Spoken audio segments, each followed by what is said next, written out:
Assalamualaikum warahmatullahi wabarakatuh. Alhamdulillah, wassalatu wassalamu ala Rasulillah ibni Abdillah wa ala alihi wa sahbihi wa mawala, amma ba'du. Pemirsa kaum muslim muslimat yang dirahmati Allah Subhanahu wa taala. Syukur alhamdulillah kita ucapkan pada Allah, umur masih dipanjangkannya, kesehatan masih diberikannya, hidayah masih dicurahkannya, sehingga kita bisa istiqomah dalam iman, amal, dan ihsan. Semoga ini terus abadi hingga sampai ajal kita tiba. Shalawat dan salam kita panjatkan kehadiran junjungan kita Sayyidul Anam Nabi Muhammad sallallahu alaihi wasallam. Insyaallah mudah-mudahan nanti di hari kiamat kita akan mendapat syafaat. Judul ceramah kita kali ini mengupas tentang masalah nur yang dititipkan Allah pada hati seorang mukmin. Idza qadhafa nura fi qalbil mu'minin infasaha wa insyaraha. Apabila nur itu dititipkan Allah pada hati seorang mukmin, maka menjadi luaslah hati itu, menjadi lapanglah dia. Artinya, ketika Allah sudah memberikan nur pada seorang mukmin, yang tingkatan nur ini antara satu mukmin dengan mukmin yang lain tidak sama, tergantung kehendak Allah sesuai dengan amal ibadah yang dilaksanakan oleh seseorang. Lalu seorang sahabat bertanya kepada Rasul, hal hiya min alamatin ya Rasulullah? Apakah ada tanda-tanda orang yang diberikan nur itu wahai Rasul? Maka Rasul mengatakan, at-tajafi minad daril ghurur. Tanda yang pertama, orang diberikan nur oleh Allah pada hatinya sehingga hatinya lapang, yaitu at-tajafi minad daril ghurur.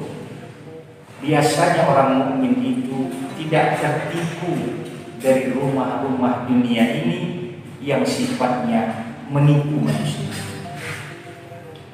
Pemirsa kaum muslimin muslimat yang dirahmati Allah, kita sering hari ini malam-malam, pagi-pagi diguyur hujan. Ketika kita sholat tarawih, saya sering tanya sama jamaah, kenapa jamaah sunyi? Kenapa jamaah sikit? Mereka menjawab, hujan Pak Ustaz. Padahal hujan itu bisa kita taklukkan dengan payung, dengan mantel, kalau tak ada dengan daun pisang. Tapi sayang, kadang-kadang karena itu urusan akhirat tidak nyata. Hari ini di dunia balasan Allah, manusia menganggap sebelah. Inilah namanya tertipu dengan urusan dunia yang sifatnya menipu. Tapi kalau urusan pembagian sembako, hujan pun ramai datang. Berbondong-bondong orang datang walaupun hujan. Artinya apa? Sembako yang hanya bisa dimakan untuk seminggu. Jangankan hujan, petir pun. Jangankan petir, banjir bandang pun berbondong-bondong orang mengejar sembako. Tapi kalau urusan sholat, ibadah, hujan sedikit menjadi alasan. Jadi kalau orang-orang yang diberikan Allah nur, biasanya insya Allah mudah-mudahan dia selamat dari tipuan. Contoh lagi kita ambil pedagang nasi. Adanya satu jualan nasi itu omsetnya 1 juta satu hari. 1 juta, ya, berarti kalau sebulan 30 juta. 11 bulan saja ada 300 juta lebih. 11 bulan dia punya aset 300 juta lebih. 1 bulan istirahat sekedar mengeluarkan 4 atau 3 juta kebutuhan keluarga, dia tak sanggup jualan juga dia pada bulan Ramadan. Artinya apa? masih tertipu manusia dengan manisnya harta, dengan manisnya duit, dengan manisnya dan hijaunya gemerlapnya dunia.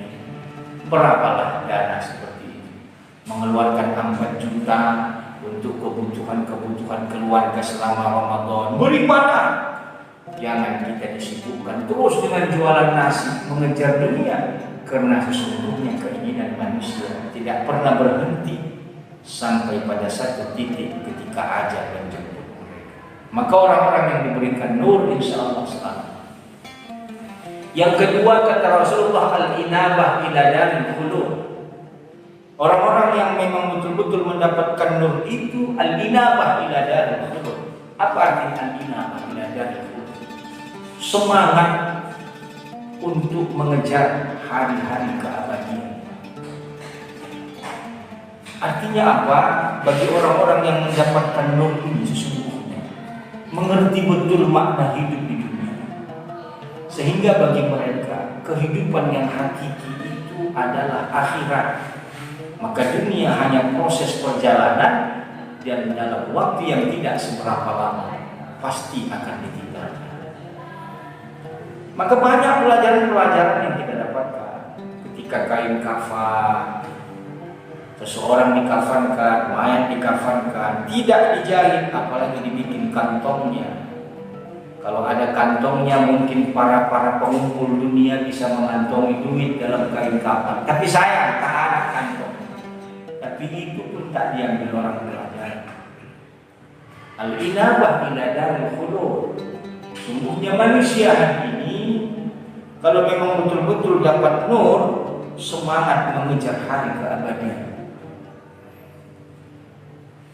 Saudara pemirsa muslim muslimat yang dirahmati Allah Subhanahu wa taala.